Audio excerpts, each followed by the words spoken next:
Welcome to the Vault Archons. I am the Keeper of Keys, Kraz, and I'm here to introduce you to another Archon. So today we are looking at the Amicable Coachman of Innerboard. So this one is Untamed Shadows Brobnar, and let's see what we have.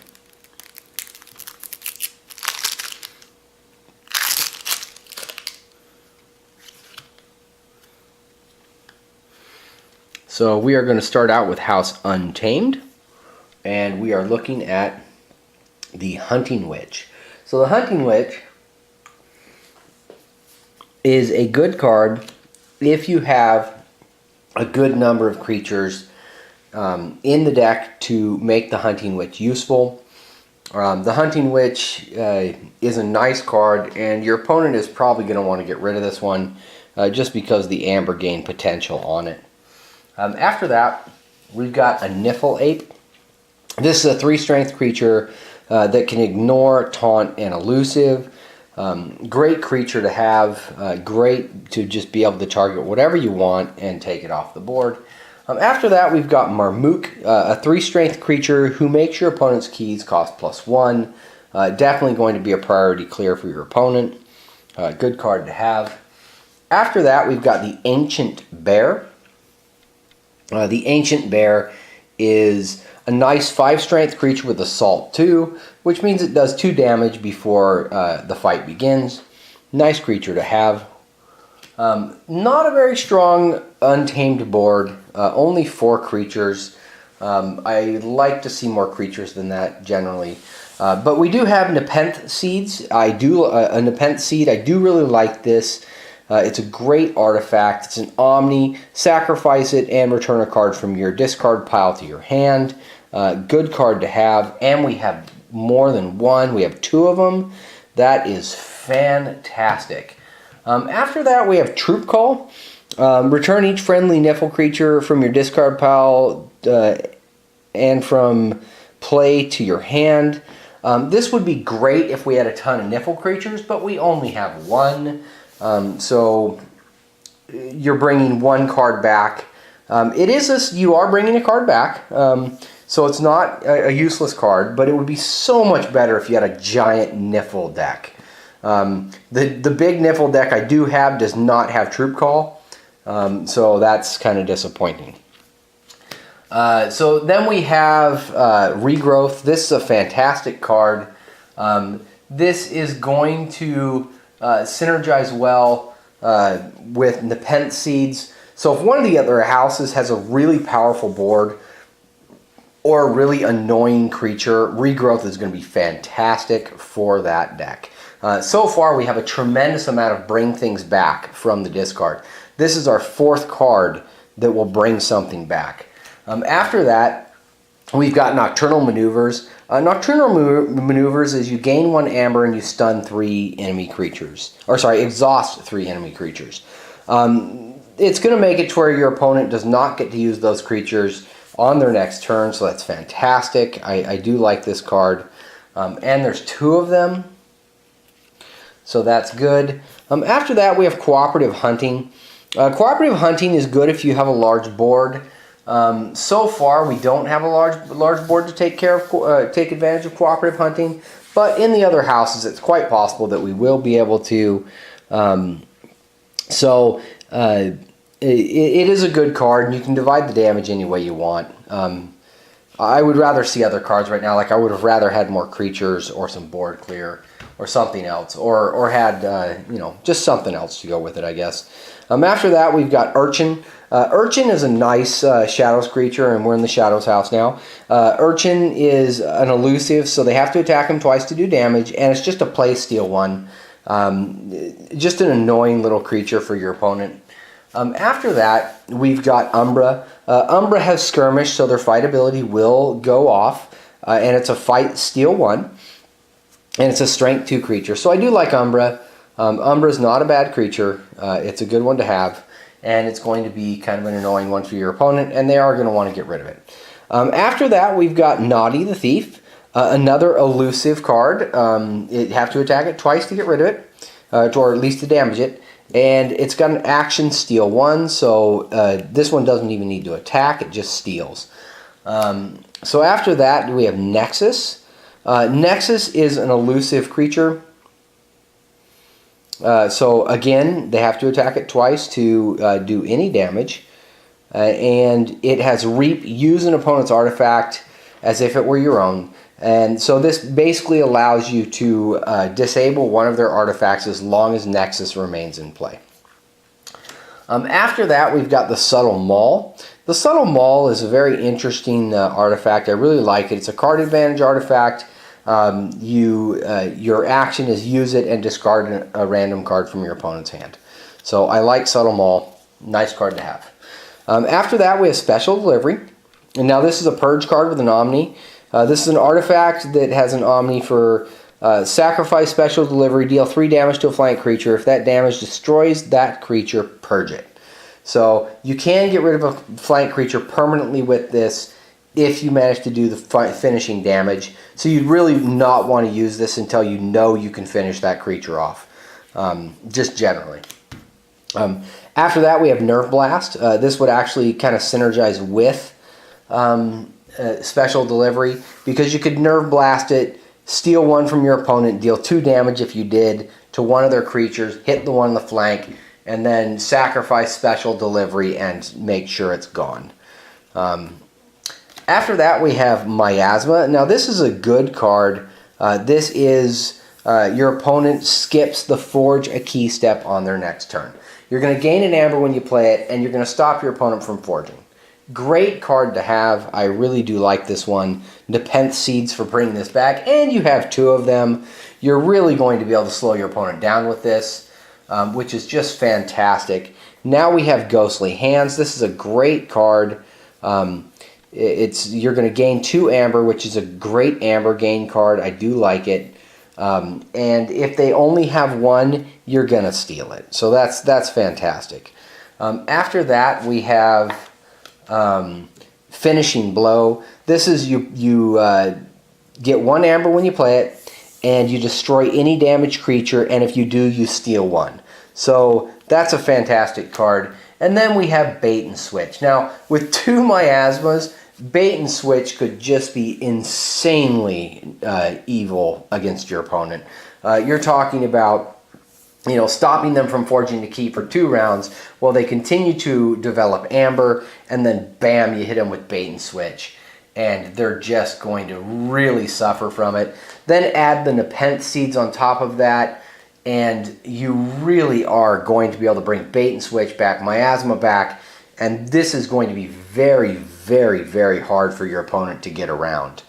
This is a fantastic combination so far. I really like the synergy between Shadows and Untamed. You don't even really need creatures right now to be able to forge your keys, because you're just going to let your opponent do the work for you.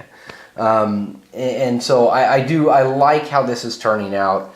Now let's see what we have inside of Brobnar.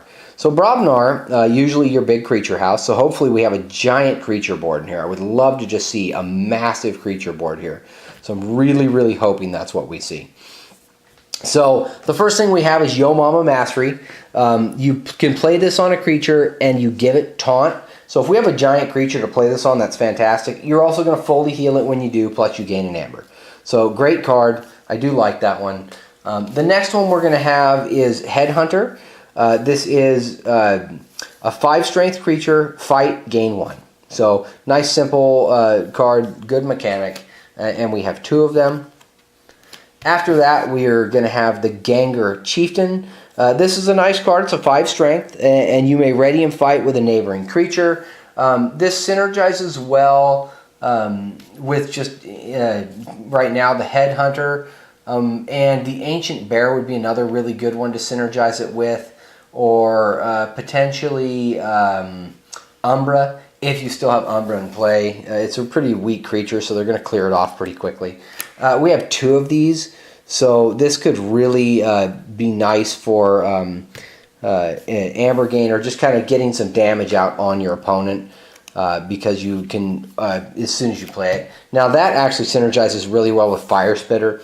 If you played both Ganger Chieftains and used it on Fire Spitter, you're going to do 2 damage to your entire enemy opponent's board, and then Fire Spitter is also going to do his damage to whatever he's attacking.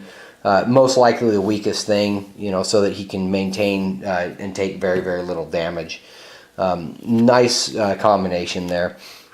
After that, because all our Brobnar creatures now are strength 5 and we have 5 of them, which is kind of interesting. Now we also have an artifact. The first artifact we have in Brobnar is the War Chest. This is gain 1 for each enemy creature that was destroyed in a fight this turn. Now, the interesting thing is I'd have to check the rules to see if that includes the before fight deal 1 damage from the Fire Spitter. If it does, this could really be good if your opponent has a weaker board and you have Fire Spitter and Ganger Chieftain, and you just kind of rip through a good chunk of their board with that. It's an artifact, so you can keep using it over and over again. After that, we have Gauntlet of Command, which yet again synergizes well with Fire Spitter or your other 5 strength creatures. So really nice potential there. After that, we have War Song. So War Song is, for the remainder of your turn, gain 1 amber each time a friendly creature fights. Because you have a bunch of things that can cause multiple fight occurrences here, this can be a gigantic amber gain inside House Brobnar, so that's really nice to see, because this is really the first big amber gain we see. Relentless Assault, this just, again, synergizes well with War Chest and your War Song, because this is ready and fight with up to 3 different friendly creatures, 1 at a time. This really does kind of create a great situation if you can keep your Brobnar board on the board itself, because you can really synergize with War Song and the War Chest at this point, which is just fantastic. After that, we have Coward's End. This is a great board clear. Not the most powerful board clear, but it is a great board clear nonetheless. You're going to have to be careful with this with Fire Spitter, because Fire Spitter is doing 1 damage to everything, which then disables Coward's End. So it is a very a decent board, and we have 2 Coward's Ends, so that is really nice to see. Multiple board clears, bait and switch, miasma, 2 Nepenthe Seeds. This is actually a significantly good deck. As long as you know how to play this and what you're looking at, you could do quite well with this one. I do like this deck. I definitely think it's in the middle of the pack. It may even be towards the upper middle of the pack, but it's definitely a decent deck. There's potential for some very interesting interactions in this one. So it really could, I mean, you could make it near impossible for your opponent to forge a key for up to 4 rounds. That's quite crazy when you think about it. If you had both Nepenthe Seeds out, you could miasma, Nepenthe Seed, bring it back, or if it was, I'm pretty sure miasma was a Omni. Let me check again. Yes, it is. So you could declare Shadows, use miasma, Nepenthe Seed it back into your hand. Next round, miasma, Nepenthe Seed it back into your hand. After that, miasma 2 more times in a row because you have 2 of them. I mean, you could shut your opponent down for such an incredibly long duration, and that could make a gigantic difference in the game. Or you could miasma, then bait and switch. I mean, there's just bring bait and switch back to your hand. There's just a lot of bring Coward's End back into your hand if you need to. I wouldn't really be bringing creatures back under this circumstance, because there's just better things to bring back to basically stop your opponent. Because if your opponent can't forge keys, they can't win. This really could turn into a very bad situation for your opponent. So there are a few things I wanted to point out, weaknesses that this deck has. It really does have a weak board overall. Brobnar is pretty much the only decent board in this deck. And that could really be a problem, especially if you don't get the right card draw towards the beginning. Artifact manipulation could really harm you when it comes to the Nepenthe Seeds. I do still like the deck. I think it will be interesting to play as long as you get the cards that can be interesting for you. But there are circumstances in which this deck will be at a disadvantage. So really, I think because of that, it actually does drop this deck down to the middle. As much as I would love to say that it's in the upper tier, it could perform near the upper mid range, and even under the right circumstances could perform towards the top. But most of the time, it probably will perform more towards the center. And under certain circumstances, it could also perform towards the bottom. And so I think that's something that has to be taken into account when looking at this deck. So it really does kind of fall in the middle as far as I can tell. So there you go. Have a good day.